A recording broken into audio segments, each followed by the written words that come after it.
नमस्कार दोस्तों, मैं गनिका सिंह स्वागत करती हूँ आप सभी का आपके अपने चैनल गनिका में। कैसे हैं आप सब, ये बताने के लिए हमेशा की तरह कमेंट बॉक्स में ओम नमः शिवाय जरूर लिखें।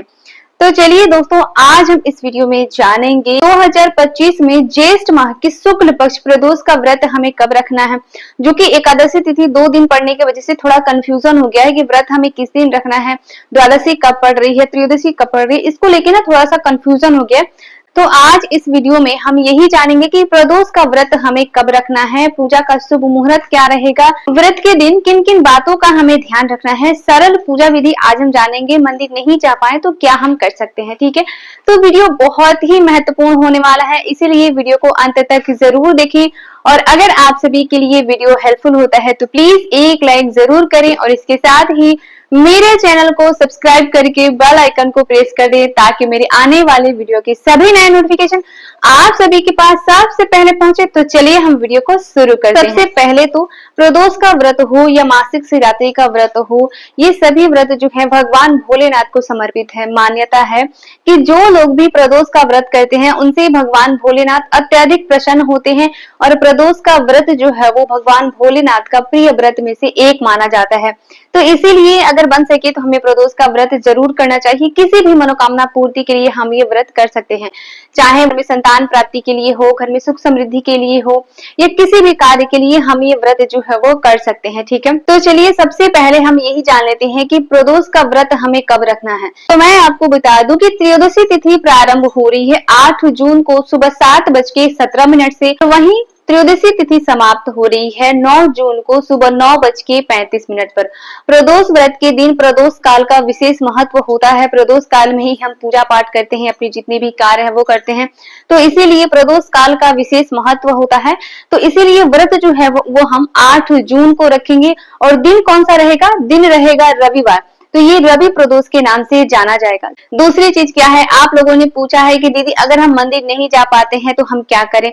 तो देखिए, सबसे पहले तो अगर हम मंदिर है पास तो हमें जरूर जाना चाहिए।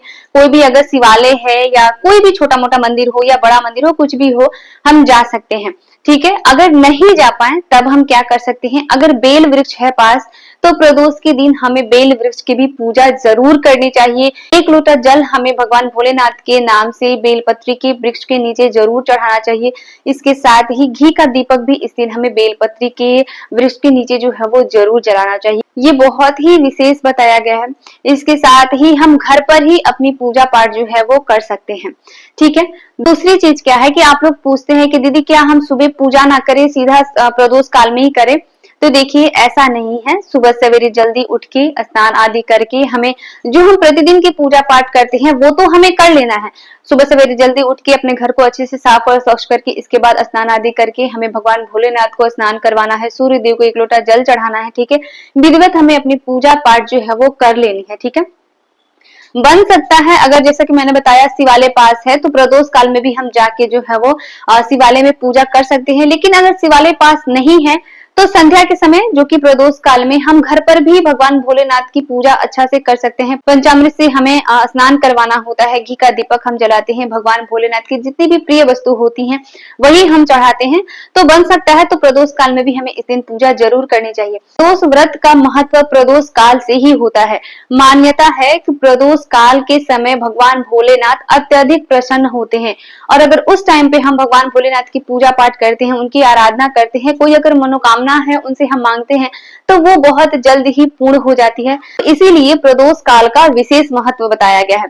तो प्रदोष के दिन तो हमें कोशिश यही करनी चाहिए कि प्रदोष काल में भी हम पूजा जरूर करें और अगर हो सके तो शिवालय जाकर हमें पूजा करनी चाहिए, ठीक है। दूसरी चीज आप लोग पूछते हैं कि क्या पूरे दिन हमें जल फल ग्रहण नहीं करना है, संध्या की पूजा के बाद ही हमें जल ग्रहण करना है।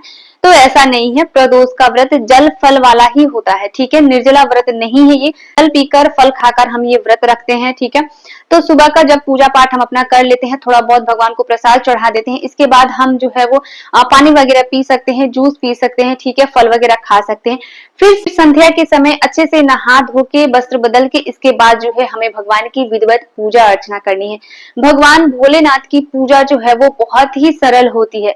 मैंने महाशिवरात्रि के व्रत वाले में भी आप सभी को बताया था कि जितनी भी भगवान की प्रिय वस्तु हैं, जैसे भांग, धतूरा, बेलपत्र, आंकड़े का पुष्प, आंकड़े का पत्ता, ठीक है, भस्म, पीला चंदन, सफेद चंदन, अक्षत, ठीक है, मूंग, चने की दाल, मसूर की दाल, जो कुछ हमें मिल जाता है वो हमें भगवान भोलेनाथ को चढ़ा देना है। जो भी हम चढ़ाते हैं भगवान भोलेनाथ उसी से प्रसन्न होते हैं। तो भगवान भोलेनाथ की जो पूजा है ना वो बहुत ही सरल है, ठीक है। साथ के लिए आप लोग पूछते हैं तो देखिए, जो बन पाता है, जो मिल जाता है, जो ऋतुफल अभी है, जो चल रहा है वही हमें चढ़ा देना है।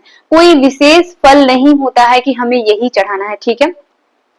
वैसे तो भगवान भोलेनाथ को फल में अगर मैं बताऊं तो सबसे प्रिय है धतूरे का फल। धतूरे का जो बीज आता है ना वही उनका फल होता है।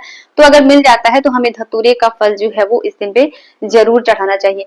तो इसी तरीके से हमें अपनी पूजा पाठ करनी है। भगवान को पंचामृत से स्नान करवाना है। इसके पश्चात जो है वो हमें भगवान की सभी प्रिय वस्तुएं चढ़ा देनी है। अच्छे से भगवान को सजा देना है। पूरे प्रेम भाव से हमें भगवान की पूजा करनी चाहिए। इसके बाद हमें घी का दीपक एक वहां पे जरूर जला देनी चाहिए। अपनी पूजा पाठ करने के बाद फिर रात्रि में हम जो है वो फल ग्रहण कर सकते हैं। फिर दूसरे दिन हमें व्रत का पालन करना होता है। इसी तरीके से हम जो है वो प्रदोष व्रत करते हैं, ठीक है। अच्छा, एक चीज मैं इसी वीडियो में आप सभी को बताती चलूं। आप लोग मुझसे पूछ रहे थे कि मासिक शिवरात्रि भी कब है। तो देखिए, मासिक शिवरात्रि जो है वो 9 जून को ही रखा जाएगा। मासिक शिवरात्रि को जो लोग भी व्रत रखते हैं, वैसे तो कृष्ण पक्ष का ही लोग रखते हैं, ठीक है, लेकिन जो लोग भी दोनों करते हैं, शुक्ल पक्ष का और कृष्ण पक्ष का, उनके लिए मैं बता रही हूँ कि मासिक शिवरात्रि का व्रत जो है वो 9 जून दिन सोमवार को ही रखा जाएगा। तो जो भी मेरी माताएं बहनें मासिक शिवरात्रि का व्रत रखती हैं शुक्ल पक्ष वाला, वो 9 जून दिन सोमवार को व्रत रखेंगे, ठीक है। तो चलिए अब हम जान लेते हैं कि पूजा का शुभ मुहूर्त क्या रहेगा प्रदोष काल के समय। बताती चलूं कि पूजा का शुभ मुहूर्त रहेगा संध्या काल में 7:18 से 9:19 तक। ये जो है ये प्रदोष काल का समय रहेगा और इसी समय पे पूजा करना विशेष बताया गया है। तो इसीलिए शुभ मुहूर्त का विशेष ध्यान रखते हुए हमें पूजा पाठ अपनी करनी चाहिए। तो इसी टाइम पे हमें अपनी पूजा पाठ जो है वो कर लेनी है, ठीक है। तो आशा करती हूँ आप लोगों को सारी बातें समझ में आई होंगी। मैंने बहुत अच्छे से बताई है, सारी बातें क्लियर हो गई होंगी। तो अगर आप सभी के लिए वीडियो हेल्पफुल होता है तो प्लीज एक लाइक जरूर करें और इसके साथ ही मेरे चैनल को सब्सक्राइब करके बेल आइकन को प्रेस कर दें ताकि मेरी आने वाली वीडियो की सभी नई नोटिफिकेशन आप सभी के पास सबसे पहले पहुंचे। तो मिलती हूँ मैं आप सभी से फिर एक नए वीडियो में। तब तक के लिए नमस्कार।